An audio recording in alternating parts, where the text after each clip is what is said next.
జై సచ్చిదానంద.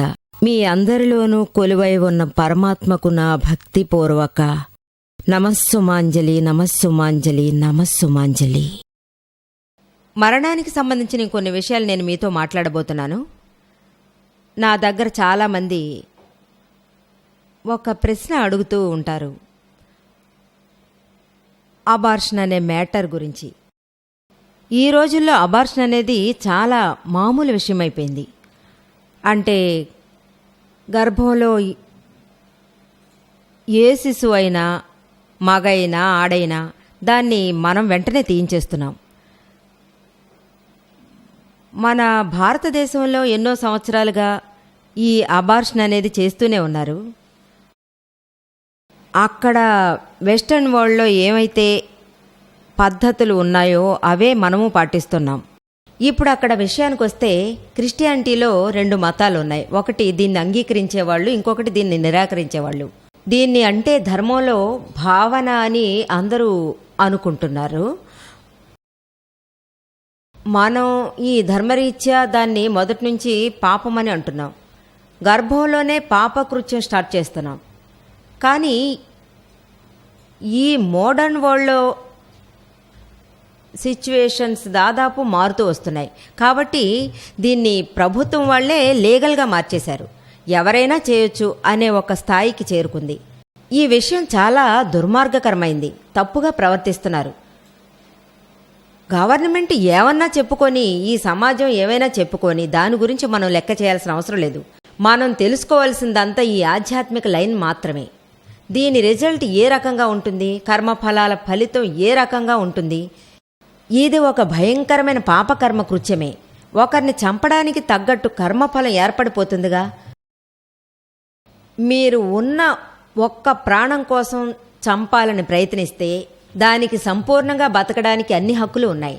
ఎవరైనా న్యాచురల్గా చావాలనుకుంటే వాళ్ళని అదే పద్ధతిలో చావడానికి వదిలేయాలి. అప్పుడు వాళ్ళకి ఆయుష్ కర్మఫలం ఉంటుంది. మీరెందుకు ఈ హత్య చేసే పాపాన్ని చేతిలోకి తీసుకుంటున్నారు? మీరెందుకు కారకులు కావాలి? మీరు మీ వైపు ఎంత కరెక్ట్గా ఉండాలో ఉండండి.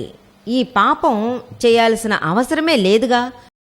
మమ్మల్ని చూడడానికి ఎంతోమంది వస్తుంటారు, ఏదో కన్ఫ్యూషన్లో ఉంటారు, పాపం చేసిన విషయం చెప్పుకుంటారు.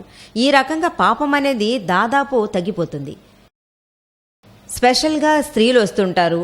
వాళ్ళ లైఫ్లో 2 కానీ 3 సార్లు కానీ ఎవరు మన దగ్గరికి కన్ఫ్యూషన్ చేయడానికి వచ్చినా సరే, నిజం చెప్పాలంటే 90% విషయం ఇందులో అబార్షన్ విషయంగానే ఎక్కువగా ఉంటుంది.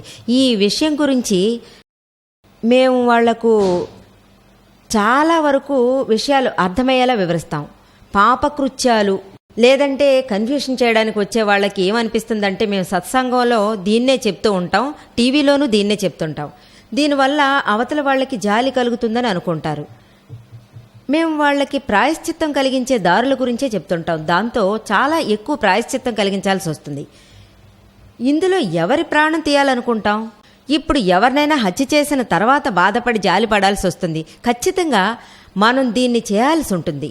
దీనికి మరో దారి లేదనే కాకుండా దీనికి దారులు ఉన్నాయి. కానీ మహాపెద్ద పాపం కార్యం చేశాక దాని గురించి ఎక్కువగా బాధపడుతూ ఉంటాం. దీనికంటే బెటర్ పాపం చేయకుండా ఉండడమే. అప్పుడు ఈ జీవితంలో చాలా కష్టమైనదైనా నేను అందరికీ చెప్పేది ఇది ఒక్కటే. మొదట మీ ధైర్యాన్ని ఒక యావరేజ్ స్టేజ్లో ఉంచుకోండి. ఎందుకంటే ఇప్పుడే ఈ మధ్యనే రీసెంట్గా కొన్నాళ్ల క్రితం ఒక కుర్రాడు ఇక్కడికి వచ్చాడు. వాడికి అప్పుడే కొత్తగా పెళ్ళయింది. అతని వైఫ్ ప్రెగ్నెంట్గా ఉంది. ఉన్న పళంగా వాళ్ళు నా దగ్గరికి వచ్చి, ఇప్పుడు మాకు ఈ బిడ్డ వద్దన్నారు. నేను వెంటనే ఎందుకు అని అడిగాను. వాళ్ళు ఇంత త్వరగా పిల్లల్ని కనాలని మాకు లేదు, అసలే నా భార్యకి ఆరోగ్యం పెద్దగా బాగోలేదు, పిల్లలు కావాలని ఇద్దరూ అనుకోవడం లేదు, ఇప్పుడు ఏం చేయదలుచుకున్నారని వాళ్ళని అడిగాను. మీరు ఓకే అంటే నేను అబార్షన్ చేయించుకుంటానని ఆవిడంది. నేను వాళ్ళ దగ్గర ఇలాంటి తప్పుడు మాటలు నా దగ్గర మాట్లాడకండి అని చెప్పాను. నాకు ఇందులో కొంచెం కూడా ఆసక్తి అన్నది లేదు, దీనివల్ల నాకు కోపం వస్తుందని చెప్పాను. మొదటే మీకు బుద్ధి లేదా అని అన్నాను. ఇప్పుడెందుకు ఇక్కడికి రావాలి? వెంటనే వాళ్ళు అది కాదమ్మా, తెలియకుండా జరిగిపోయింది, అలాగా ఏదో ఇలా జరిగిపోయిందని చెప్పారు. అప్పుడు నేను ఒకే ఒక్క విషయం చెప్తాను, పిల్లలు ఇప్పటికి వద్దా లేక శాశ్వతంగా వద్దా అని అడిగాను.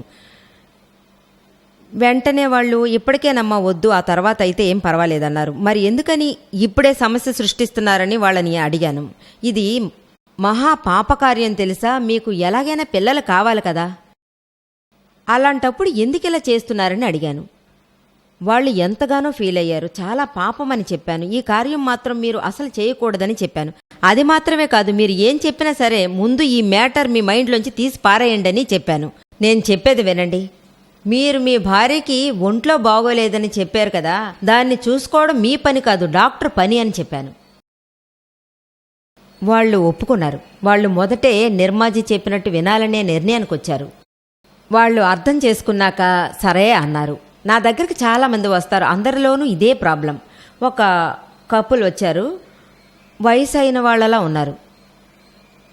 ఒక 50 ఏళ్ల దాకా ఉండొచ్చు అని కూడా చెప్పొచ్చు. వాళ్ళకి 4 పిల్లలు ఉన్నారు. వాళ్ళందరూ పెరిగి పెద్దవాళ్ళు అయిపోయారు. పెద్దవాళ్ళు అంటే అందరూ 20 ఏళ్ళు పైన పడిన వారే. అప్పుడు ఆవిడ గర్భవతి అయ్యింది. ఆవిడ నా దగ్గర ఈ విషయం చెప్పి, మీరు అనుమతి ఇచ్చారంటే మేము గర్భం తీయించుకుంటాం, ఈ వయసులో మాకింకా పిల్లలు పుట్టడం ఇష్టం లేదు అని నాతో చెప్పారు. నేను వాళ్ళని బాగా తిట్టాను. మీకు బుద్ధి జ్ఞానం అంటూ లేదా అన్నాను. ఈ రకంగా చేయాలని కూడా ఊహించుకోకండి, ఇది మహాపాపం. 4 ఉంటే దీన్ని మీరు 5వ బిడ్డగా అనుకోండి, కానీ మీరు చేసేది మాత్రం తప్పు. వాళ్ళకి బాగా అర్థమయ్యేలా చెప్పాను. వీటికి అసలు భయపడడం అనేది ఉండకూడదు, కొంచెం అర్థం చేసుకుని పని చేయడం మంచిది కదా. ఇప్పుడు ఇందులో ఏం పాపం ఉందని అనుకుంటున్నారు?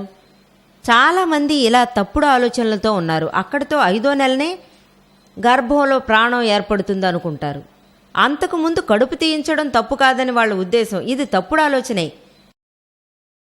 ఆత్మ యొక్క ఆజ్ఞ లేకుండా ఏ ఒక గ్రోత్ కూడా ఉండదంటే ఉండదు. ఈ ఆత్మ యొక్క ప్రవేశం గర్భంలో ఎప్పుడు ఏర్పడుతుంది? ఎప్పుడు అమ్మ యొక్క కణాలు, నాన్న యొక్క కణాలు, స్పెర్మ్ అండ్ ఓవన్ వీటి మీటింగ్ టైం జరుగుతుందో, స్పెర్మ్ అండ్ ఓవన్ వీటి మీటింగ్ టైం ఒక్కలాగే ఉంటుంది. ఆ మీటింగ్ టైంలో ఎంట్రీ అవుతుంది. అంటే ఇంకొక శరీరంలో నుంచి బయటకు వచ్చి ఇక్కడికొచ్చి ఆ ప్రాణం చేరుతుంది, ఎంటర్ అవుతుంది. అప్పుడు ఇంకొక గోల్ వచ్చి దానితోటి చేరిపోతుంది. ఆ తర్వాత ఇది ఫామ్ అవుతుంది, గ్రోత్ ఏర్పడుతుంది. ఆత్మ ప్రాణం వీటి ప్రాసెస్ లేకుండా గ్రోత్ ఏర్పడడం అంటూ ఉండదు. ఈ రోజుల్లో ఇవన్నీ అడ్వాన్స్ టెక్నాలజీ బాగా పెరిగిపోయింది. ఆ టైంలోనే వీటన్నిటిలో టెస్ట్ చేసి చూస్తే లోపల ప్రాణం ఉందని మీకే బాగా తెలిసిపోతుంది. హార్ట్ బీట్స్ లాంటివి కూడా తెలుస్తాయి. చాలా పవర్ఫుల్ ఇన్స్ట్రుమెంట్ అయిన సోనోగ్రామ్ పెట్టి మొత్తం అంతా చూస్తున్నారు. ఇది చాలా ముఖ్యమైనది. మీరు 5వ మాసం తర్వాత మూమెంట్ స్టార్ట్ అవుతుంది అనుకుంటారు. అప్పుడే ఆ తల్లికి ఆహా మన కడుపులో ఉన్న బిడ్డ కదులుతోంది, ఆ కడుపులో ప్రాణం ఉన్నందువల్ల అది జరుగుతుందని అందరూ అనుకుంటారు. కానీ ఇది మరి నిజమైన విషయం కాదని నేను అంటాను. ప్రాణం రాగానే అది దాని గ్రోత్ స్టార్ట్ అవుతుంది. ఈ రోజుల్లో ఉన్న సోనోగ్రఫీని కూడా మిస్యూజ్ చేస్తున్నారు. దీనివల్ల వాళ్ళకి తెలుస్తుంది. కొన్ని మెడికల్ టెస్ట్ లాంటివి కూడా ఇందులో ఉంటుంది. ప్రెగ్నెన్సీ టెస్ట్లో కూడా ఈ విషయం బయటపడుతుంది. గర్భంలో ఆడపిల్లుందా మగపిల్లాడు ఉన్నాడా అని తెలుస్తుంది. దాంట్లో ఆడపిల్లుంటే గర్భంలోనే నాశనం చేసేస్తున్నారు. ఇది కూడా ఒక తప్పుడు విషయమే. నేను ఎంతో మంది దగ్గర చూశాను. 2-3 ఆడపిల్లలు పుట్టగానే మగపిల్లాడు పుట్టే వరకు ఆ గర్భంలోనే నాశనం చేసేస్తున్నారు. గర్భంలోనే పిల్లను చంపేస్తున్నారు. ఇది చాలా దుర్మార్గమైన విషయం కదా. మగపిల్లాడికి ఆడపిల్లకి ఏ విధంగా తేడా చూస్తున్నారు? అందరూ పసిపిల్లలే కదా. ఆడపిల్లని మగపిల్లాళ్లే పెంచి పెద్ద చేయండి, వాళ్ళకి తగ్గట్టు వాళ్ళని పెద్దవాళ్ళని చేయండి, వాళ్ళని చదివించండి, దానికి తగ్గట్టుగా వాళ్ళకి గ్రోత్ ఉంటుంది. అప్పుడు వాళ్ళు తెలివిగల వాళ్ళలా ఉండొచ్చు. ఆడపిల్లలు చాలా వరకు తెలివైన వాళ్లే. డెమోక్రసీని బయటికి తీసేయండి, డిఫరెంట్గా చూడడం ముందు మానేయండి. ఆడపిల్లగా పుట్టినా పర్వాలేదు, అబ్బాయిగా పుట్టినా అసలు ఏదైనా మీ కర్మఫలం ప్రకారమే పుడుతున్నారు. తర్వాత మీకు ఎవరు పుట్టాలని కర్మఫల అనుబంధం ఉందో ఖచ్చితంగా వాళ్లే కదా పుడతారు. మీరు దాన్ని హత్య చేసినా లేక గర్భంలోనే నాశనం చేసినా ఈవేళ కానీ రేపు కానీ ఈ జన్మలో కానీ వచ్చే జన్మలో కానీ తప్పకుండా శిక్ష అనుభవించాల్సి ఉంటుంది. అలాగే ఈ గర్భం నాశనం వల్ల ఏ ప్రాణమైతే మీ గర్భంలో ఉందో దాన్ని మీరు హత్య చేసేస్తే దాంతో ఎంత వైరం పెంచుకుంటున్నారో చూడండి. ఇందువల్ల మహా వినాశనం ఏర్పడుతుంది. మీకు ఇది తెలియకపోవచ్చు, కానీ ఎంతోమంది ఇలా ప్రతీకారం పెంచుకుంటున్నారు. ఇలా అస్సలు జరగనివ్వకూడదు. ఎటువంటి జీవినైనా హింసించడం మహాపాపం. దీనివల్ల పగనే ఏర్పడేది. మీరు ఈ సిద్ధాంతాన్ని ఎందుకు మర్చిపోతున్నారు? ఈ రోజుల్లో ఆడపిల్ల మగపిల్లాడు డిఫరెన్స్ మాత్రం చూడకండి. ఆడపిల్ల అయితే దాన్ని కడుపులో నాశనం చేయడం ఇటువంటివన్నీ చేయకూడదు. మన భారతదేశంలో ఇలా గర్భం నాశనం చేయకూడదు. ఇంకా చెప్పాలంటే ఎన్నో గర్భాలు నాశనమైపోతున్నాయి. ఒక సహోదరి నన్ను కలవడానికి వచ్చింది. తను ఎప్పుడు ఏడుస్తూ కనిపించేది. పెళ్ళయిన తర్వాత ఇలాగే ఒకసారి ఆవిడ గర్భవతి అయింది. ఎవరికి పిల్లలంటే ఇష్టం లేదు. తనకు త్వరగా అబార్షన్ అవ్వాలనుకుంది. అప్పుడే నాకు ఒక విషయం తెలిసింది. ఆ తర్వాత నాకు ఒక విషయం అర్థమైంది. అందులో మగపిల్లాడు ఉన్నాడు. అప్పటికి తను ఆలస్యంగా కడుపు తీయించుకుంది. ఆ తర్వాత ఏమైంది, అది ఆడో మగో, ఆ తర్వాత 5 అమ్మాయిలు పుట్టారు. ఒక్క మగపిల్లాడు కూడా వాళ్ళకు పుట్టలేదు. వాళ్ళ మనసులో బాధని బయటికి చెప్పలేదు. మగపిల్లాడు తయారైనప్పుడు తను ఆ కడుపు తీయించుకుందట. కానీ ఇప్పుడు అదే మగపిల్లాడు కోసం నేను తప్పించిపోతున్నాను. మొత్తం ఆడపిల్లలే పుట్టేశారు. ఆఖరిదాకా మగపిల్లలే పుట్టలేదు అంది. మరో సోదరి నా దగ్గరకు వచ్చింది. ఇలా నాతో చెప్పింది ఏంటంటే, మీ దగ్గర నేను జ్ఞానదీక్ష తీసుకున్న తర్వాత ఎన్నో విషయాల గురించి నేను అర్థం చేసుకుంటున్నాను. దీనివల్ల నా భర్తకి అన్నీ అర్థం అవుతున్నాయి. కానీ ఇంతకుముందు నా భర్తకి చాలా కోపం, మరి విచిత్రమైన సమస్యగా మారింది.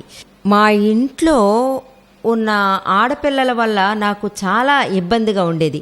నన్ను ఎంతో అవమానానికి గురి చేసేవాళ్ళు. అది ఎందుకని మీరు అడిగితే, నాకు పుట్టిన 5 ఆడపిల్లలు కావడమే. నాకు ఒక్క మగపిల్లాడు కూడా పుట్టలేదు.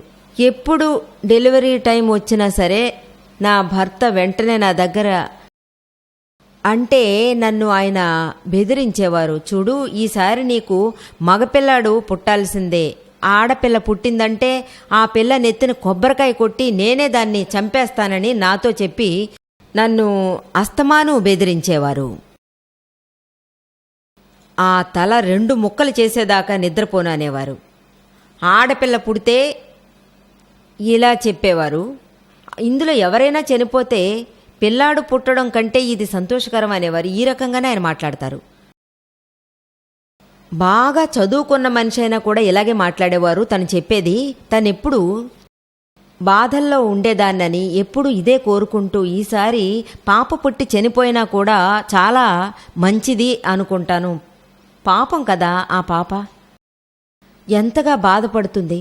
పాపం వాళ్ళ నాన్న ఎంతగా కష్టపడి పెళ్లి చేసుంటారు. ఆ తర్వాత తను నా దగ్గరకు వచ్చి బాధ చెప్పుకుని ప్రాయశ్చిత్తం కోరింది. ప్రాయశ్చిత్తం కలిగించింది నేనే తనకు వివరించాను. ఒకవేళ ఆడపిల్ల పుడితే ఏంటట, మీకు పాప వద్దనుకుంటే 1, 2 కని ఆపుకోవచ్చు కదా. ఇలా చేయడం వల్ల మీకు మగపిల్లాడు పుట్టడు. అది మీకు రాసి పెట్టుండాలి. మీకు ఆడపిల్లలే పుట్టినా వాళ్ళని మగపిల్లలా చూసుకోండి. ఇదే మన భారతదేశంలో ఉన్న మూర్ఖత్వం. పాపంలోనూ ఆత్మ ఉంది, పాపలోనూ భగవంతుడు ఉన్నాడని మీరు బాగా అర్థం చేసుకోండి. ఆవిడ్ని ఈ రకంగా ట్రీట్ చేసి అవమానపరచకండి. ఆవిడ్ని ఈ రకంగా ట్రీట్ చేయడం వల్ల ఎంత కర్మ అనుభవించాల్సి ఉంటుందో చూడండి. మీకు జంతువుల కర్మనే పడుతుంది. ఇది భయంకరమైన పాపాన్ని పుట్టిస్తుంది. యాక్చువల్గా మన భారతదేశంలో అబార్షన్ అనేది అసలు ఉండేది కాదు. ఎంత అందమైన విషయం. 4 ఆశ్రమాలకు సంబంధించిన విషయాలు మన భారతదేశంలో ఉండేవి. 100 ఏళ్ల ఆయుష్ ఉన్న వ్యక్తి 25 ఏళ్ల దాకా బ్రహ్మచర్యం ఆశ్రమంలో ఉన్నారు. అప్పుడే పెద్ద పెద్ద చదువులు చదువుకోవచ్చు. పూర్తిగా బ్రహ్మచర్యం పాటించడం గురువుగారితో అడవులకు వెళ్లడం, అక్కడ ఆయనతో కలిసి సాధన చేయడం, రాజా అయినా సరే వేరే ఎవరైనా సరే వాళ్ళ అందరికీ ఒకే లెవెల్లో పెట్టి నేర్పడం లాంటివి ఉండేవి. ట్రీట్మెంట్ అనేది ఒకే రకంగానే ఉండేది. వాళ్లకు ఏ రకమైన డిఫరెన్స్ ఉండేది కాదు. ఈ వయసులో బ్రహ్మచర్యం పాటిస్తూ సర్వ విద్యలు నేర్చుకునేవారు. ఆ తర్వాత 25 ఏళ్ల నుంచి 50 ఏళ్ల వరకు గృహస్థ ఆశ్రమం. ఇందులో పెళ్లిళ్ళు చేసుకోవడం, పిల్లలు గనుక పుడితే వాళ్ళకి సభ్యత సంస్కారం నేర్పడం, చదివించి పెద్దవాళ్ళని చేయడం.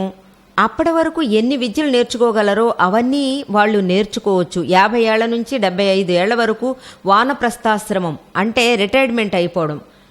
ఆ తర్వాత ఇంట్లోనే ఉండొచ్చు, ఇంట్లోనే ఉంటూ పనులన్నీ వదిలేయచ్చు. అప్పుడు ప్రభుభక్తితో ఆధ్యాత్మికంగా డీప్గా దిగిపోవచ్చు. అప్పుడు ఇందులోనే మునిగిపోవాలి. భార్య భర్త ఇద్దరు వ్యక్తులు 50 ఏళ్ల తర్వాత వానప్రస్థాశ్రమం అంటే ఇక్కడ కూడా భక్తి, ఇందులోనే ఉండిపోవలసిందే. ఆ తర్వాత బ్రహ్మచర్యం, పవిత్ర బ్రహ్మచర్యం భార్యాభర్తలిద్దరూ పాటిస్తూ ఉన్నారు. ఆ తర్వాత 75 ఏళ్లు పూర్తయ్యాక సన్యాస ఆశ్రమానికి వాళ్ళు వెళ్ళిపోతారు. అంటే ఇల్లు వాకిలంటూ మరిచిపోయి ఏదో ఒక జ్ఞానిని కలవడానికి వెళ్ళిపోతారు. ఆత్మప్రాప్తం పొందడానికి, జ్ఞానిని వెతకడానికి లౌకికాన్ని వాళ్ళు వదిలేసి వెళ్ళిపోతారు. చూసారా ఎంత శుభ్రమైనదో. 50 ఏళ్ల దాకా ఈ బ్రహ్మచర్యం అంటే 25 ఏళ్ల వరకు 25 ఏళ్ళు ఎన్నో విషయాలు అర్థం కావడానికి మనకు టైం దొరుకుతుంది. 75 తర్వాత బ్రహ్మచర్యాన్ని పాటించాల్సి ఉంటుంది. ఈ భారతదేశంలో చూసారా ఎలాంటి రోజులు వచ్చాయో. టీనేజర్స్ కూడా ఇందులోకి వచ్చేస్తున్నారు, అబార్షన్ చేయించుకుంటున్నారు. ఎంత నీచమైన అసహ్యమైన దుస్థితి మనకు పట్టింది. స్కూల్ కాలేజీలు ఇవన్నీ అలా మారిపోయాయి. నిజంగానే ఇవన్నీ వెస్టర్న్ వరల్డ్ నాగరికతగానే ఉన్నాయి. ఇప్పుడు ఇక్కడ కూడా మన దేశ పరిస్థితి నాశనమైంది. మేము ఉండే ఆ రోజుల్లో మెడికల్, అంతెందుకు ఈ రోజుల్లోనే తీసుకోండి, మెడికల్ కాలేజీలో చదువు పూర్తి చేస్తున్న 35 ఏళ్లప్పుడు 40 ఏళ్లకు సరిపడా విషయం చిన్నపిల్లలు కూడా మాట వినరు. అంతగా అయితే కూడా వాళ్ళు ఎదురుపడి వచ్చి 2-3 ముక్కలు మాట్లాడతారు. ఇంతకు మించి ఏమీ మాట్లాడరు. ఈ రోజుల్లో తీరే మారిపోయింది. ఉత్తినే కొంచెం మాట్లాడినా కూడా అది ఎక్కడికో తీసుకెళ్లి వదిలేస్తుంది. వీళ్ళంతా మాట్లాడకపోవడమే మంచిది.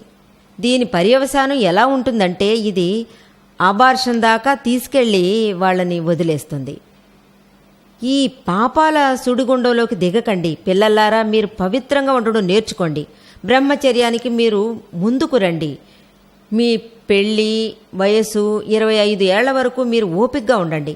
లేదంటే విపరీతాలే ఎదురవుతాయి.